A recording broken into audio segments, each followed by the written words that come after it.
Okay, so let's just quickly review what we talked about before. We talked about two things. We talked about orthogonal functions, complete orthogonal sets, right? Is everybody happy with that?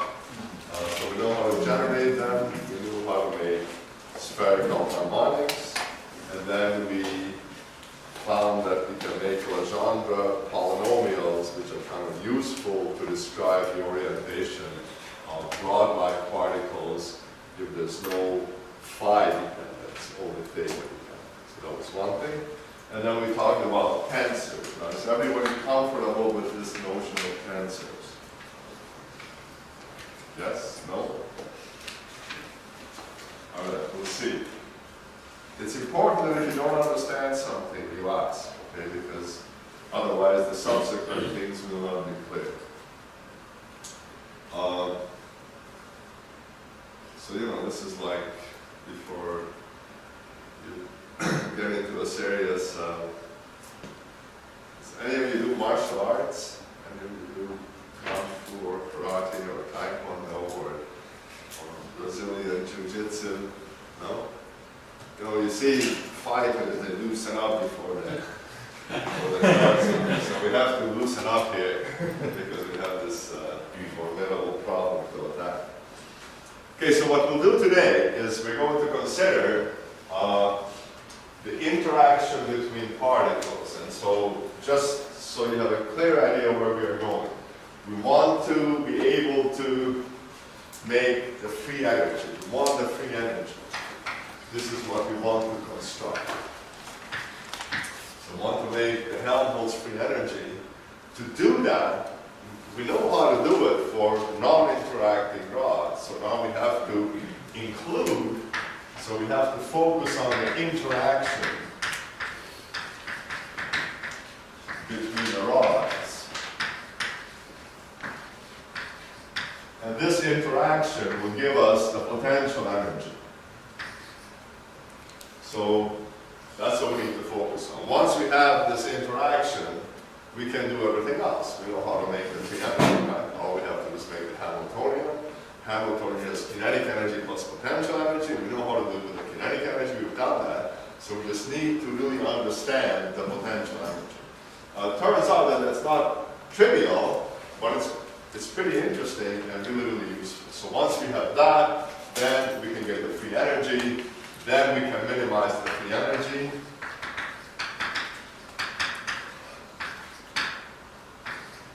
And get equilibrium behavior. So this is where we're going. And so the key thing here is for us to figure out the interaction energy between these rods. Now, the dominant interaction energy is just van der Waals interaction. What are van der Waals interactions?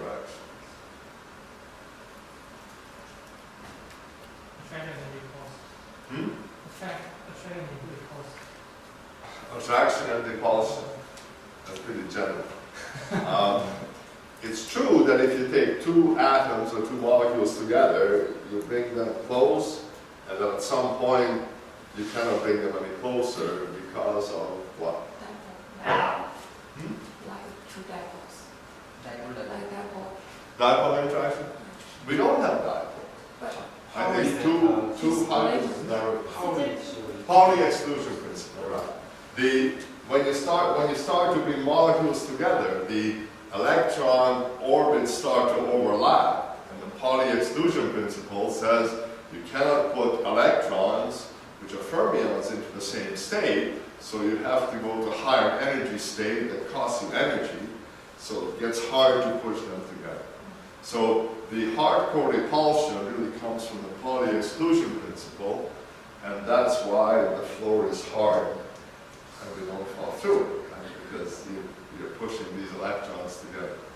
Okay, so that's the repulsive part, but what is interesting is that things are attractive.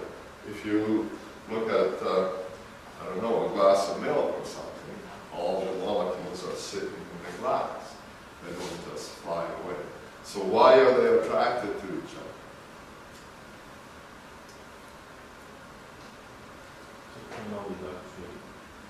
The kind of electric attraction. Van der Waals attraction, right. That's the name, but what happens? What is it? What is it that causes these molecules to attract each other? Some kind of the thermal fluctuation, their electron cloud is fluctuated because of the dipole moment continuum. Yeah, so it is that. So basically, if you have two atoms, there will be a spontaneous dipole moment. If you were to look at any atom in the middle of empty space, there will be spontaneous dipole fluctuations just due to quantum mechanical zero-point excitations. So simply the uncertainty principle says that you cannot have the charges exactly at the same position, because if they are, they must have momentum, then they will come apart. So due to fundamental quantum mechanical zero-point fluctuations, atoms and molecules have spontaneous dipole fluctuation. The charges oscillate. And so if you take a photograph at any one time, there will be a little dipole moment. The next minute, it will be a dipole moment in a different direction. So it's always oscillating in all different directions. So this goes on in all atoms and molecules. And if you take two of them, then one of them will have an instantaneous dipole due to charge fluctuations. That dipole will create an electric field. It will polarize the second molecule. The second molecule will have its own electric field, which will act on the first. And this interaction turns out to be attractive. Okay? And this is the Van der Waals interaction, and this causes atoms and molecules to want to come together. And they come together until the hard core says you cannot do any more because the electron clouds are bonding to each other. So that's the basic idea. So the Van der Waals interaction is due to quantum mechanical charge fluctuations.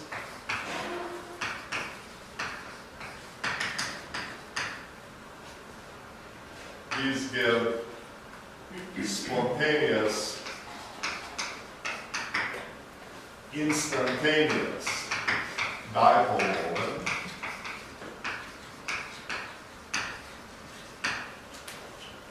Polarize as neighbors.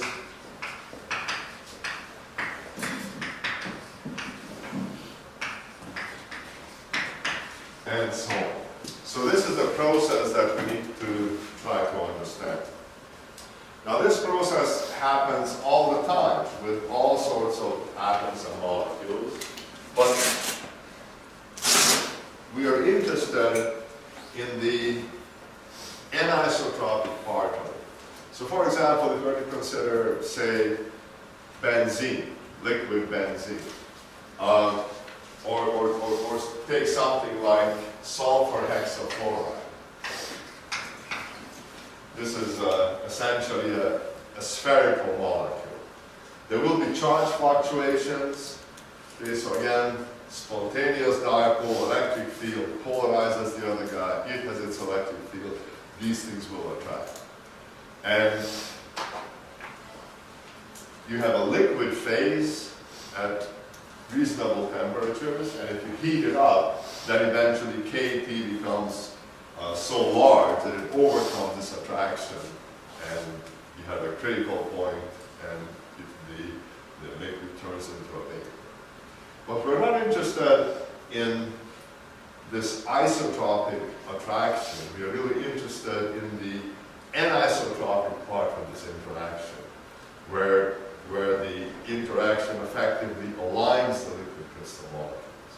So we want to focus on the anisotropic part of this. So let us imagine that we have molecules which are rods with polarizability only in this direction. We'll see what happens. So we're not interested in finding out the overall attraction. we are interested in finding out how much these rods want to be parallel because of this interaction. Okay, so there's this two parts. There's the isotropic part, which just says the centers want to be together, and then on top of that, there's this other part that says that these rods will want to be parallel. So the model I want to use is just to look at two rods which are polarizable only in this direction. So that's not a very exact description because we know that real molecules are kind of maybe more ellipsoidal and they have polarizability in the transverse direction as well. But just to capture the essential features, we'll just focus on the polarizability along the rod. Okay, so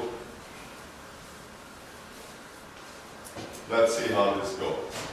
So let's call this rod 1, and it will have orientation L1. So this is a unit vector that we put on the rod, and we have molecule 2, and it will have some orientation L2. And now let's see if we can figure out what happens. So again, the picture, the physical picture is this. This rod is sitting here. It will have a spontaneous dipole this way or that way. That dipole will send out an electric field. That electric field will polarize this guy. This guy then will have a dipole moment. It will have an electric field, which will come back here and will change the energy of this guy. So that's what we have to try to figure out. How big is this energy, this interaction energy, and how does it depend on orientation? So these are the things we want to look at. So first question is, what is the field of an electric dipole? I mentioned this last time. This is something we obviously need to know to do this calculation. So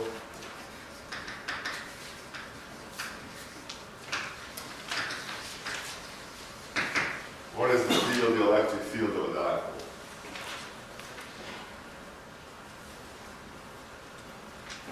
We need volunteers here with answers. Nick? I don't know, but I know it decays faster than an electric charge in space, field from it. Yes, it's good, but it's not enough. No, not quite. So what is the charge of a single point charge? What is the field of a single point charge?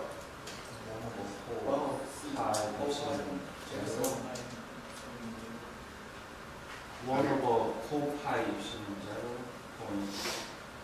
0.q over r. Yeah, so we have the charge on top, 4 pi epsilon naught r squared. But the electric field is a vector, so which way does it point? What is the direction? Along the unit vector of R. Yeah, points along R. So the electric field of a point charge will look like Q over 4 pi epsilon naught R squared in the R hat direction. Or I could multiply the top and bottom by R, and I get R cubed and R here. So, okay, so that's for a point charge. Now for a dipole, we have two charges, positive and negative, field close together. So one way to figure out what the dipole field is to just write it down for one charge and then for another charge. Of course, those in a different place. And then when you do Taylor series expansion, then you get the expression for the dipole. Of course, another way to do it is to just write down the potential for the dipole and then take the gradient, minus the gradient of the potential of the field. So what's the potential of a point charge? Q over R minus Q over R. For Q over R. Doesn't matter. q over 4 pi epsilon r. That's where Yes. Plus or minus? Plus. Good. So the potential of a point charge is Q over 4 pi epsilon naught R. Then E should be with minus, I think. No. Oh, no. And I think no, that the no, electric no, no, field I think wrong. It should have plus, right? is minus grad phi, always. So this is like, force is the negative gradient of the potential. Okay, so what is it for the dipole? Dipole potential?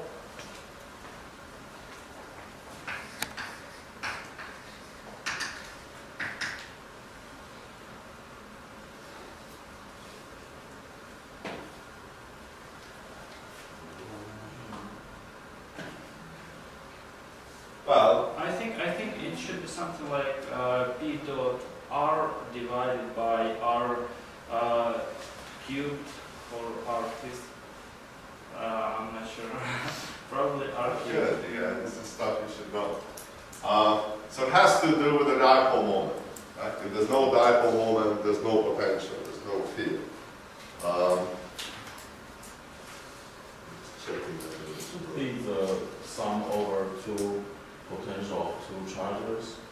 So you get a Q1 over R1 plus Q2 over R2, and you put them together, you get Q1, R2, Q2, R1. Yeah, it's good, yeah, that's right, that's what you do, yeah. But you need to do a kind of a Taylor series expansion. Yeah, you can assume the R1 minus R2 is a small amount. Small, Then right. you extend So you it, can have expand it. one R could be R plus delta, the other could be R minus delta. Of course, delta has to be a little vector, right? Yes. And then you do Taylor series, and then you get the potential. And then in the numerator, you will end up getting the dipole moment. Yes. So the dipole moment will be mu. Okay. Now this is a scalar, so we somewhat have to make a scalar from the dipole moment, and all we have is the direction. So it's going to be mu dot, let's say r hat, and then we still need something like 4 pi epsilon naught in the denominator, and then now we have to figure out what the dependence is. So the dependences are R for a point charge, so it's going to have to be a higher power than R. So I assume that it's R squared, so it looks like that. If you watch the mu, watch the mu, can you find? Mu, what is mu? Well, that's a dipole. Mu is a dipole. We can do this, let's do it, maybe it's a good exercise. So suppose that we have two charges. I don't know where to do it here.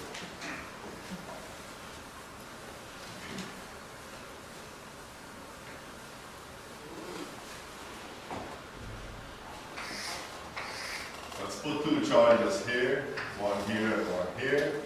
We call this little vector here delta.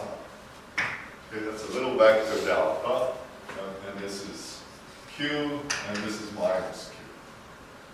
So first of all, what is the dipole moment of this arrangement?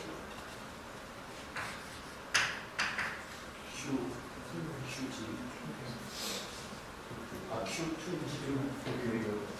2q delta. 2q delta. Absolutely. Okay, everybody's happy with this? Okay. Now, let's write down a potential. So I go out here somewhere, and I want to write down a potential. So the potential, if I call this vector r, pointing out here, from the origin, then the potential will be the potential of this charge plus the potential of that charge. The potential of this charge is just going to be q over 4 pi epsilon naught, and then now I have to put the length of this vector. And what is the length of that vector? Well, delta plus that vector is r. So that guy has to be the length of r minus delta. But I have to have a length of this vector here, not a vector. So what I do is I square this, and then I take the square root. Okay? And then the next guy will be minus q, and everything else is the same. And so not square root of r plus delta squared.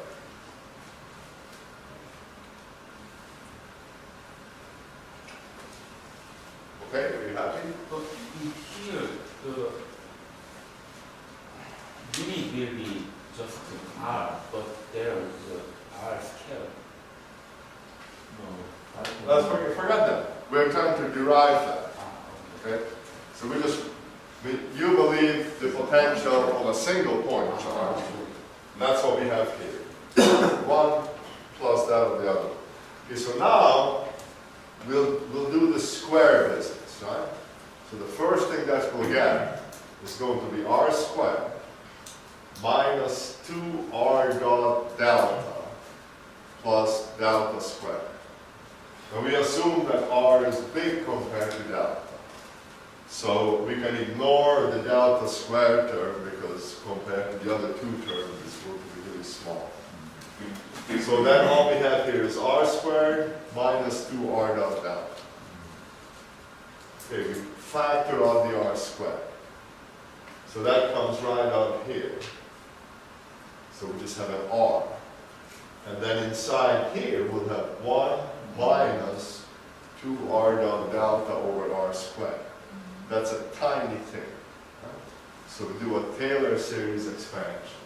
So we have both of these terms have this q 4 pi epsilon naught. Let's pull that out.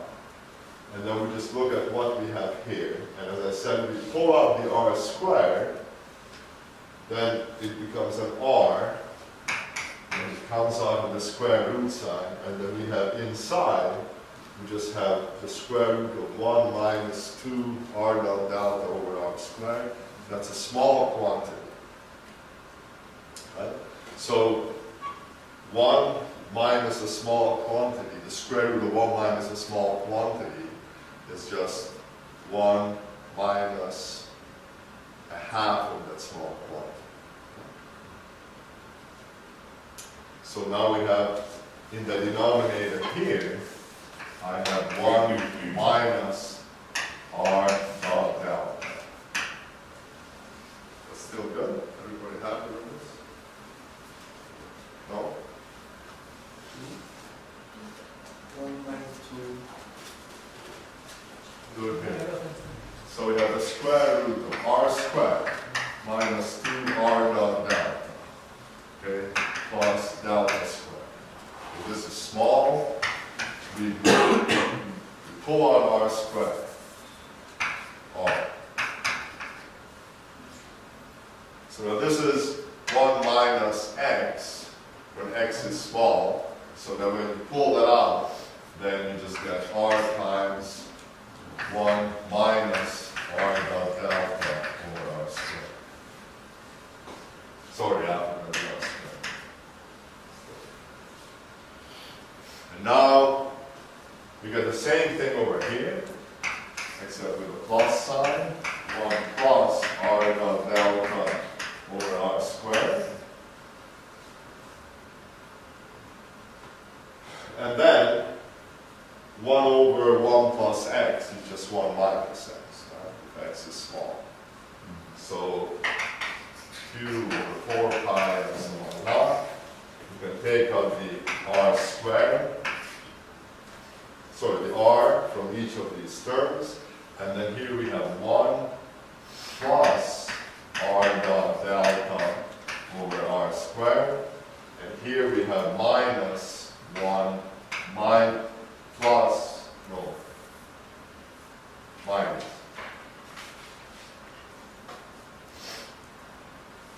This is a minus, and is a plus. R dot delta over r squared. So this is So these guys cancel out. And then we have an R here and an R squared here. And then you can see that we have Q delta and Q delta here. So we have two of them, and that just equal to the dipole. So we get that this is equal to Q over 4 pi epsilon naught mu dot R over R cubed, which is the same as this, if you cancel out the R from the top of the line. Okay, so we have the potential, and now to get the electric field, we take the gradient of that.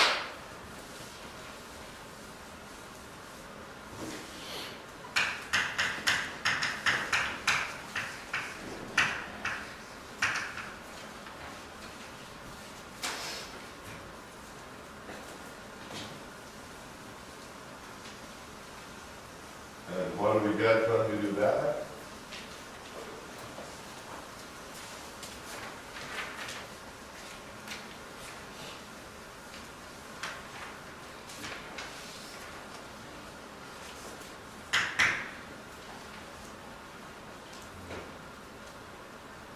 It's better to do it like this, probably.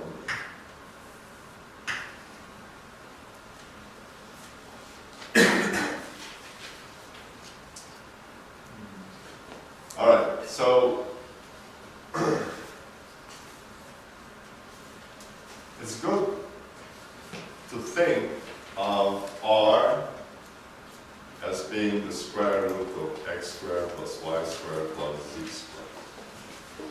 And if you take the gradient, then you see you have to take the derivative with respect to x first. And there will be two terms, one term having to do with this guy, one term having to do with that guy. So if we take the gradient, let's take this bottom term first. So we have first a minus sign from here, and if I take the derivative with respect to this guy, then it's going to be a minus 3 coming down. So we'll have minus 3 mu dot R over 4 pi epsilon naught. Now, R cubed is really x squared plus y squared plus z squared to the 3 halves. Right? So when you subtract 1 from that, from minus 3 halves, you get minus 5 halves. So you get R to the 5th, and when you do the derivative of R itself, then you end up getting R again. Right? So that's the first term. And the second term is easier because here you just have mu x times x plus mu y times y, and so on. And when you take the gradient, you just get mu. So we get plus mu over 4 pi epsilon naught R cubed. So that's what it looks like, and you can convince yourself to make sure that you do. Okay, you need to be able to go from there to here. And now, here we have an R cubed, here we have an R to the 5th, that's not so good, so it's best to divide the top and bottom by R twice, and then we have finally 3 mu dot R hat minus mu. And in fact, it's nice to even pull the mu out of all this. We just have a mu hat here. So we have mu magnitude times that divided by 4 pi epsilon naught R cubed. So that's what a dipole field looks like.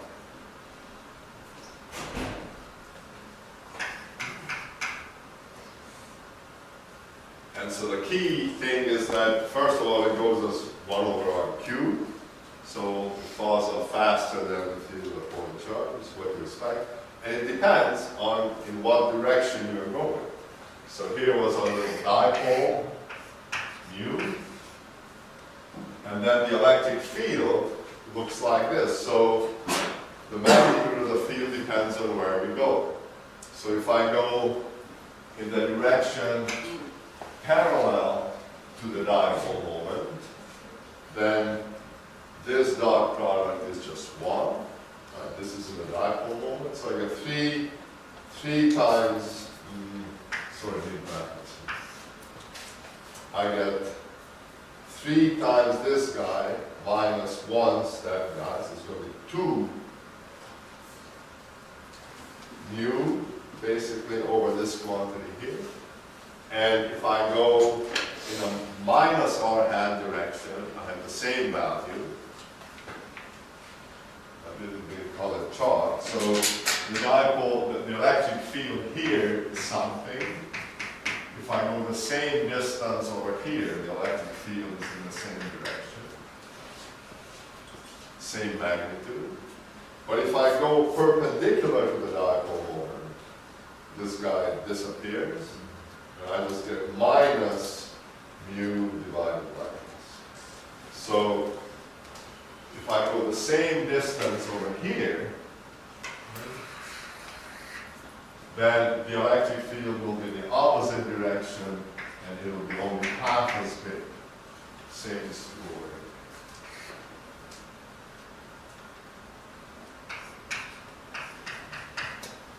That's kind of an interesting thing. So that's what the electric field does, and if you sort of trace it out, it sort of goes out, does this. This. Same thing here. Now, it's back. So, okay, so that's the electric field of a dipole. Magnetic dipoles have the same magnetic field around them, same functional form. So this is the guy, and now that we have it, we can figure out how our rod-like molecules are going to interact. Okay. Everybody happy with this? Okay, now I hope you can all derive this from point charge, and hope you can all derive this. Okay?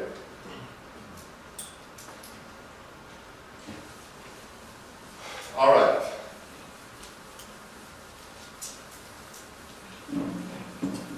So let's get to work.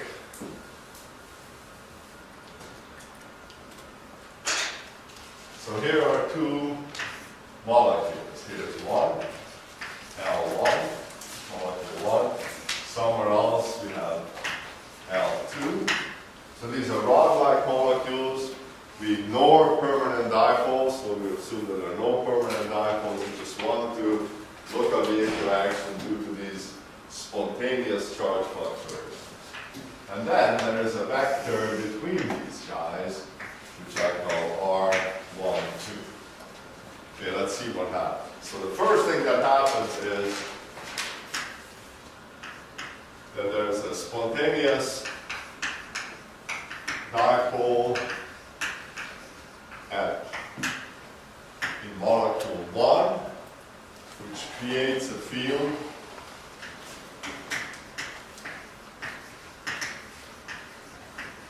at 2. So the electric field created by 1 at position 2 is just the dipole moment mu 1 3. Now, I'm going to assume that the polarizability is only in this direction, so the dipole will only be in this direction. This is an approximation, but it captures the essential physics. So the direction of this spontaneous dipole will be in the L1 direction, so the electric field is going to be 3 times L1 dot R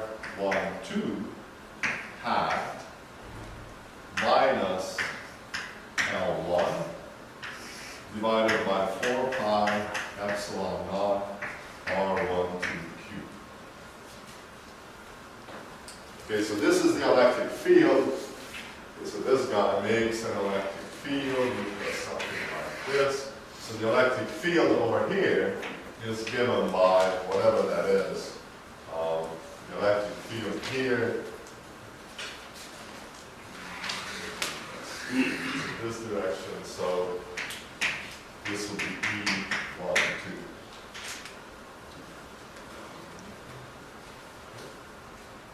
So the second thing that happens then is that this causes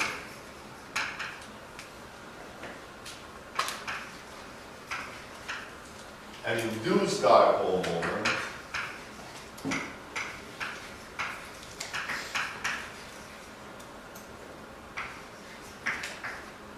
to appear in the second molecule. And so this mu2 is going to be equal, well, first it's going to be a vector. So now, just look at that rod-like molecule, and since it's only polarizable this way, it will only have a dipole moment in this direction, and its magnitude will be this electric field dotted with L2, because only that component of E12, which is along the long axis, is going to matter, the other part won't matter. So the electric field that we have is going to be E12 dotted with L2, so that's the component of the electric field along the long axis. We have polarizability alpha, and so this will be then the polarizability electric field along the molecule, and the direction of the dipole has to be along L2. So this is now mu2, and then this guy is going to create its own electric field.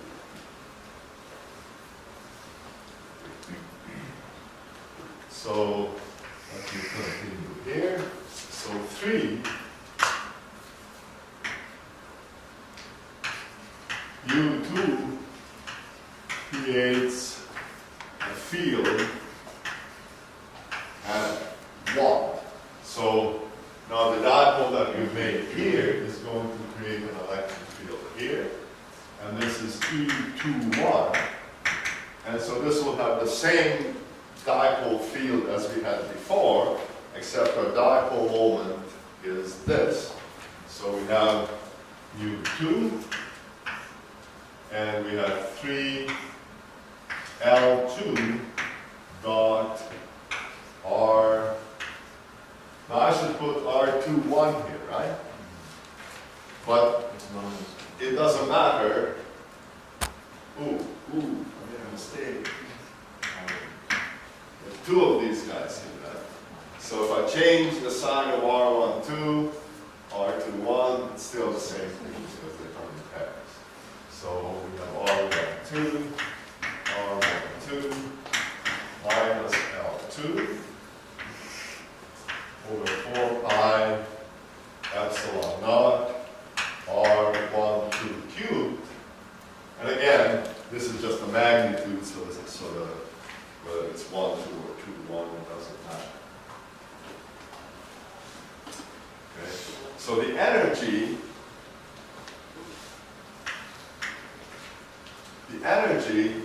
of this guy here, due to the presence of that, is just the energy of a dipole or an induced dipole in the electric field. So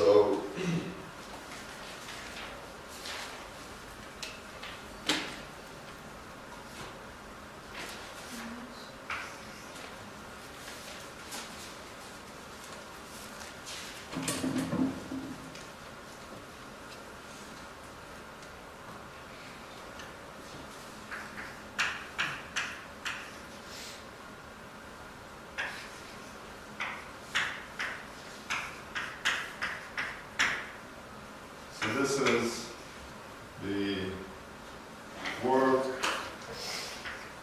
to create mu1 due to presence of molecule 2.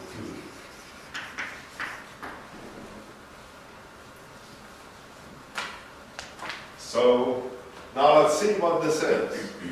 So let's now put in mu1, put in the expression for E21 to see what we have.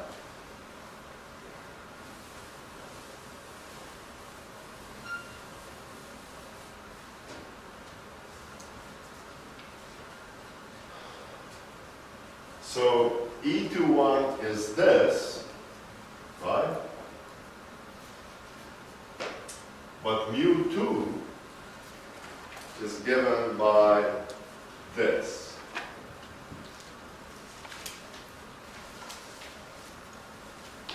So let's try to write all this down. So we have that E is minus 1/2 mu1 dotted with E21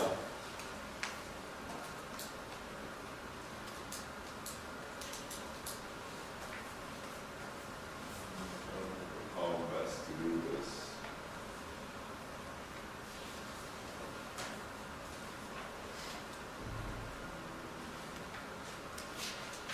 Alright, well in this time to do it, we have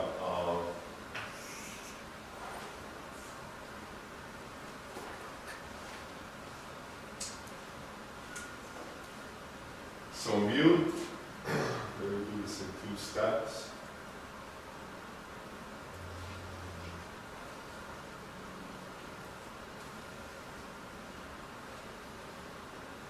The magnitude of mu2 is just this. So it's just alpha d12 dot L 2. So that's what goes here. And then we have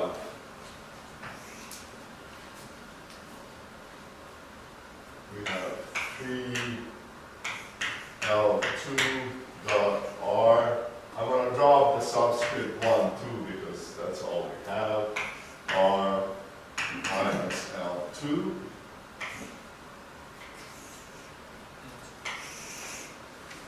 over 4 pi epsilon naught R1 cubed.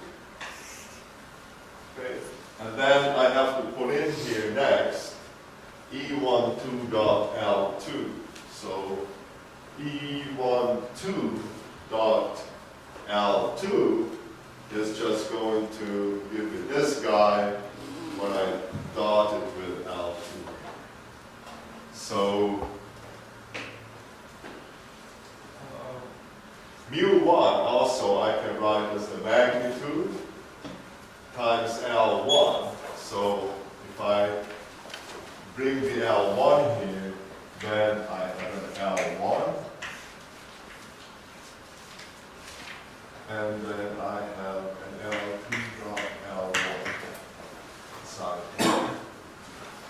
And then if I dot this guy with L2, you'll see that we get exactly the same expression here.